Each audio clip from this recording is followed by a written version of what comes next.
የኢትዮጵያ መድኃኒት አቅራቢ ድርጅት ላለፉት 77 ዓመታት መድኃኒቶችንና የሕክምና መገልገያ ቁሶችን በተለይ ለመንግስት የሕክምና ተቋማት ሲያቀርብ የቆየ መንግስታዊ ተቋም ነው። ድርጅቱ በአሁኑ ወቅት በመላው ሀገሪቱ በ7 ክላስተር የተከፈሉ 19 ቅርንጫፎች ያሉ ሲሆን የአገልግሎት አሰጣጡን ከጊዜ ወደ ጊዜ ያሻሻለም ይገኛል። ለዚህም ይረዳ ዘንድ የፌዴራል ዋና ኦዲተር መስሪያ ቤት በድርጅቱ ዋና መስሪያ ቤትና ባሉት ቅርንጫፎች ላይ የክዋኔ ኦዲት በማካሄድ ግብረ መልስ የተሰጠው ሲሆን በተለይ ለግል የጤና ተቋማት መድኃኒት አቅርቦትን በሚመለከት የተቀመጡ ግብረ መልሶችን የተገበረ እንዳለ በኢትዮጵያ መድኃኒት አቅራቢ ድርጅት የደቡብ ክላስተር አስተባባሪና የሐዋሳ ቅርንጫፍ ስራ አስኪያጅ አቶ ዘመን ለገሰ ተናግረዋል።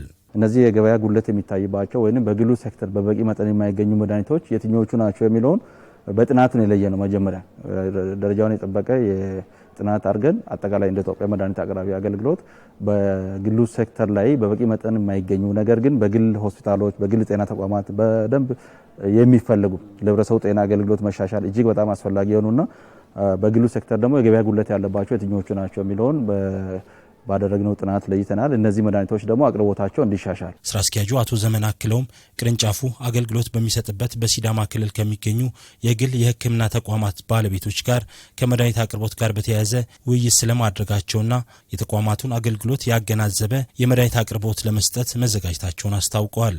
ባደረግነው ውይይት እነዚህን ሀሳቦች አንስተዋል። እኛም ቀድመን ባደረግነው ጥናት ለይተን ደግሞ የእቅዳችን አካል አድርገን የህዝብ ተወካዮች ምክር ቤት በሰጠው አስተያየት መሰረት እነዚህ በግሉ ዘርፍ በበቂ መጠን የማይገኙ መድኃኒቶችን አቅርቦት ለማሻሻል ትኩረት ሰጥተን እየሰራን ነው የምንገኘው ማለት ነው። በሐዋሳ ከተማ በግሉ የጤና ዘርፍ አገልግሎት እየሰጡ ያሉና ያነጋገርናቸው የአቤም የመጀመሪያ ደረጃ ሆስፒታል ባለቤትና ዋና ስራ አስፈጻሚ ሲስተር መቅደስ ጸጋይና በያኔት ሕክምና ተቋማት ክሊኒካል ዳይሬክቶሬት ዳይሬክተር የሆኑት ዶክተር እውነቱ ዘለቀ ከዚህ ቀደም የነበረው የድርጅቱ አሰራር የግል የጤና ተቋማትን ታሳቢ ያደረገ አለመሆኑንና አሁን ላይ ያሉ ጅምር ስራዎች ተስፋ ሰጪ መሆናቸውን ጠቅሰዋል። ትልቁን ድርሻ የሚወጣው ኢብሳ ስለሆነ ከሱ ጋር ያደረግነው የምክክርና የችግሮችን የመቅረፍ የሚሄዱበት መንገድ በእርግጠኝነት እንደሚፈቱልንና ለተወሰነም ጊዜ በተለይ እንደዚህ ስኳር ህመም መድኃኒቶችንና አንዳንድ ገበያ ላይ የማናገኛቸውን የመድኃኒት አቅርቦቶች እንደሚያቀርቡልን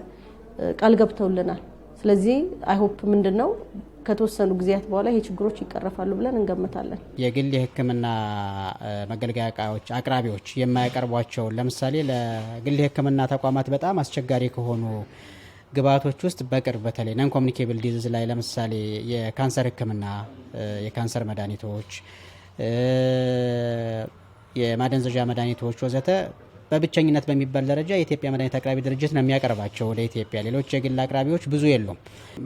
አቅርቦቱ በዚያ ልክ እየቀረበ አይደለም፣ ግን ወደፊት ያው የተወሰነ እያቀረቡልን ያሉ ሁኔታዎች አሉ። በመነጋገር ጥሩ ግንኙነት እንዳለን እናምናለን። የሲዳማ ክልል የግል ጤና ድርጅቶች አሰሪዎች ማህበር ፕሬዝዳንት አቶ ዮሴፍ ጌታቸው በበኩላቸው ማህበሩ ከተመሰረተ አጭር ጊዜ ቢሆንም የግል ጤና ተቋማቱ ተገቢውን አገልግሎት ከኢትዮጵያ መድኃኒት አቅራቢ ድርጅት ማግኘት እንዲችሉ ስራዎች እየተሰሩ እንዳለ ተናግረዋል። የመድኃኒት አቅርቦት የግሉ ሴክተር አብዛኛ ከግል አቅራቢ ድርጅቶች ነው ሲገዛ እየከረመው።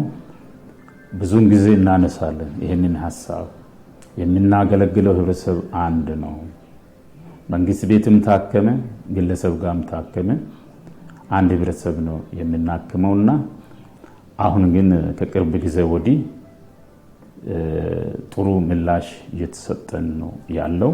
በነፃነት ሊስት ሁሉ ሰጥተው የፈለግነውን ሄደን ከነሱ መግዛት የምንችልበትን ሁኔታ ስላመቻቹ ከዚህ በፊት ከነበረው አሁን የበለጠ የተሻለ ሁኔታ ነው ያለው። የኢትዮጵያ መድኃኒት አቅራቢ ድርጅት የፍላጎት ዳሰሳ ጥናት በግል የሕክምና ተቋማቱ ላይ ማስደረጉን የተናገሩት የደቡብ ክላስተር አስተባባሪና የሐዋሳ ቅርንጫፍ ስራ አስኪያጅ አቶ ዘመን ለገሰ ይህም አቅርቦቱን ያሻሽለዋል ብለዋል። የግል ጤና ተቋማት ለአመት ምን ያክል ይፈልጋሉ የሚለውን የመተንበይ ስራ ፎርካስትና ኳንቲፊኬሽን የመስራቱ ስራ እየተሰራ ነው ያለው። አሁን በልዩ ትኩረት ደግሞ እነዚህ በግል ጤና ተቋማት በበቂ መጠን የማይገኙ መድኃኒቶችን እንደ ሀገር ልዩ ትኩረት ተሰጥቶት አቅርቦቱ እንዲሻሻል የኛ እቅድ አካል ሆኖ ለሌሎች ለመንግስት ተቋማት እንደሚቀርበው መድኃኒት በእቅድ ይዘን እየሰራ ነው የምንገኘው። አሁን ከጊዜ ወደ ጊዜ መሻሻል አለ።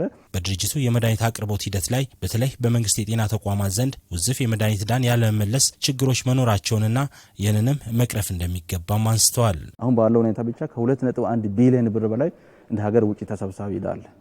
ከሱ በተጨማሪ ደግሞ የሐዋሳ ቅርንጫፍ ላይ ብቻ ከ120 ሚሊዮን ብር በላይ አለ። እንደ ደቡብ ክላስተር በምናይበት ወቅት ሐዋሳ፣ አርባ ምንጭና ነገሌ ቦረና ላይ ከ181 ሚሊዮን ብር ያልተሰበሰበ ዳለ። ይሄ ማለት እንግዲህ ዞሮ ሪቮልቭ አድርጎ ለመድኃኒት ግዢ መዋል ያለበት ነውና አጠቃላይ ባለድርሻ አካላት መድኃኒት አቅርቦቱ ላይ ሚና ያላቸው ሁሉ የበኩላቸውን ሊወጡና ያልተፈታ መልካም አስተዳደር ችግር የሆነ የቆየው የህብረተሰባችን የመድኃኒት አቅርቦት ችግር እንዲፈታ የበኩላቸውን ሊወጡ ይገባል የሚል መጨረሻ አስተያየት ነው የሚኖረው።